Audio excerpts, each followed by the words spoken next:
మొన్న వర్షాల కారణంగా విశాఖపట్నంలోని ఏదైతే ల్యాండ్ స్లైడింగ్ జరిగిందో ఇక్కడ మన వెస్ట్ నియోజకవర్గం అదేవిధంగా రామకృష్ణ నగర్ లో మనకు ల్యాండ్ స్లైడింగ్ జరిగింది. విషయం ఏంటంటే అదృష్టవశాత్తు ఎవరు కూడా ప్రాణహాని లేకుండా ముందే మనం అందరం కూడా రిలైజ్ అవ్వటం, ఆ ల్యాండ్ స్లైడ్ జరుగుతున్నప్పుడు కూడా ఎమ్మెల్యే గారు కూడా దగ్గర ఉండటం, ఇమీడియట్ గా అధికార యంత్రాంగాన్ని అంతటినీ కూడా అలర్ట్ చేసి అధికార యంత్రాంగం మొత్తం అంతా వచ్చి అక్కడ ఏదైతే హౌసెస్ ఉన్నాయో హౌసెస్ లో ఉన్న వాళ్ళందరినీ, అంటే ఒక రో 10 హౌసెస్, ఆ పైన ఇంకొక 10 హౌసెస్, మొత్తం ఒక 20 హౌసెస్ అక్కడ ఇమీడియట్ గా మనకి ఎఫెక్ట్ అవుతాయేమో అని భయపడి ముందు ఇమీడియట్ గా వాళ్ళందరినీ తీసుకొచ్చి ఇక్కడ రీహాబిలిటేషన్ సెంటర్ లో మన మొత్తం అందరూ కూడా మన అధికార యంత్రాంగం అదేవిధంగా ఎమ్మెల్యే గారు అందరూ కూడా ఇక్కడ పెట్టడం జరిగింది. అయితే ఇందాక మన ఎమ్మెల్యే గారు చెప్పినట్టుగా విశాఖపట్నం ఎంత బ్యూటిఫుల్ సిటీగా ఉంటుందో అదేవిధంగా ఇక్కడ కొండవాళ్ళు ప్రాంతాల్లో ఎక్కువ మంది నివాసం ఏర్పాటు చేసుకోవడం అనేది నాకు తెలిసి స్టేట్ లెవెల్లోని వైజాగ్ లో ఉన్నంత ఎక్కువ కొండవాళ్ళ ప్రాంతాల్లో ఇంకెక్కడ ఉండరేమో.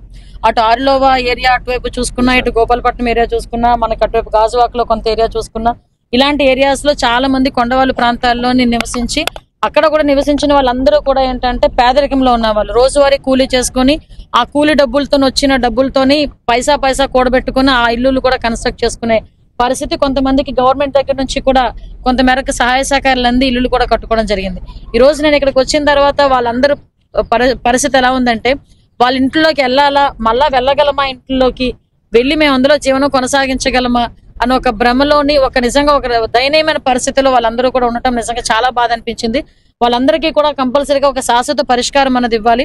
ఎక్కడైతే ఎక్కువగా వర్షాలు పడినాయి, ల్యాండ్ స్లైడింగ్స్ జరుగుతున్నాయని తెలుసుకున్న వెంటనే గౌరవ ముఖ్యమంత్రి గారు చంద్రబాబు నాయుడు గారు ఇమీడియట్ గా అక్కడ విజయవాడ తుఫాను పరిసర ప్రాంతాల్లో ఉన్న నన్ను అక్కడికి ఇమీడియట్ గా అక్కడ వెళ్ళమ్మా అనిత, అక్కడ చూడమ్మా అనిత నన్ను పంపించడం, అదేవిధంగా కలెక్టర్ గారు కానీ, జేసీ గారు, అదేవిధంగా సిపి గారు, అడిషనల్ సిపి గారు అందరూ ప్రభుత్వ యంత్రాంగం అంతా ఇక్కడికి వచ్చి చూడటం కూడా జరిగింది. దీని మీద ఒక కమిటీ కూడా ఏర్పాటు చేయడం జరిగింది. R&B డిపార్ట్మెంట్ అదేవిధంగా ఆంధ్ర యూనివర్సిటీలో ఒక టెక్నికల్ డిపార్ట్మెంట్ నుంచి ఒక రిటైర్డ్ పర్సన్ ని, అదేవిధంగా అన్ని జీవీఎంసీ వాళ్ళు, అదేవిధంగా మనకి రెవెన్యూ డిపార్ట్మెంట్ వాళ్ళు అందరూ కలిసి ఒక కమిటీ ఏర్పాటు చేసుకోవడం జరిగింది. ఆ కమిటీ రిపోర్ట్ రేపు ఈవినింగ్ వస్తుంది. రేపు ఈవినింగ్ కమిటీ రిపోర్ట్ వచ్చిన తర్వాత సాయిల్ టెస్ట్ కూడా జరిగిన తర్వాత ఫర్దర్ గా ఇబ్బంది లేదు అనుకుంటే ఏం చేయాలి, ఫర్దర్ గా ఇబ్బంది ఉందనుకుంటే ఎలాగా మనం వేఅవుట్ చూడాలి, ఈ రెండు కూడా అధికారులతో అదేవిధంగా ఎమ్మెల్యే గారితో చర్చించి ఇక్కడున్న వీళ్ళందరికీ కూడా ఒక శాశ్వత పరిష్కారం తీసుకునే దిశగా గవర్నమెంట్ ముందుకెళ్తుంది. అదేవిధంగా ఇప్పుడు ఈ విపత్తుల శాఖలో కూడా కంపల్సరీగా ఏదైతే ఈ ప్రాబ్లమ్స్ ఏదైతే ఉన్నాయో, కొండవాళ్ళ ప్రాంతాల్లో ఏదైతే ప్రాబ్లమ్స్ జరుగుతాయో, ఎందుకంటే ఈ డ్రైనేజ్ సిస్టమ్ సరిగా లేకపోయినా ఏమి ఇబ్బంది వచ్చినా అక్కడ మట్టి కొంచెం ఈ వాటర్ తో పాటు బయటకు వచ్చి కొంచెం సాయిల్ కూడా లూజ్ సాయిల్ అయ్యి ఇబ్బందులు ఎదుర్కొంటున్నాం.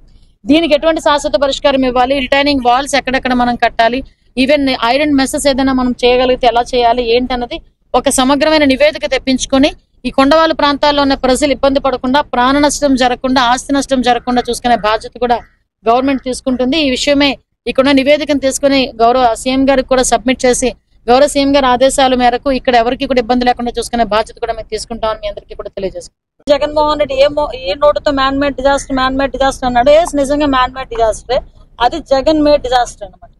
ఆ జగన్ మేడ్ డిజాస్టర్ ఎంత దరిద్రం అంటే, మామూలుగా జరిగిన డిజాస్టర్ అది వేరు, కావాలని ప్రకాశం బ్యారేజ్ నే కోలుగొట్టేద్దామని చెప్పేసి డ్యామేజ్ చేద్దామని చెప్పి వాళ్ళు ఆ 3 బోట్లు కూడా 5 బోట్లు కొట్టుకుని రావటం, ఒక బోటు మునిగిపోవటం, ఒక బోటు గల్లంత అవటం, ఆ మిగతా 3 బోట్లు కూడా ఒక్కొక్కటి వెయిట్ కూడా చూసుకుంటే 30 టన్స్ నుంచి 40 టన్స్ వరకు ఉంటుంది.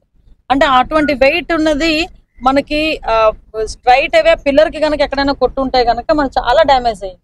అది కంప్లీట్ గా వైఎస్ఆర్సీపీ రంగులు వేసుకుని ఉన్నది. వైఎస్ఆర్సీపీ రంగులు వేసుకుంటే మనం ఎలాగ మీరు చేయొచ్చు మేడం అనొచ్చు. వైఎస్ఆర్సీపీ రంగులు ఎందుకు వేసుకున్నారంటే, ఇంతకు ముందు గవర్నమెంట్ లో వైఎస్ఆర్సీపీ రంగులు ఎక్కడైనా ఉంటే అది పేటెంట్ రైట్ అనమాట, ఏ ఏదో పని చేయడానికైనా.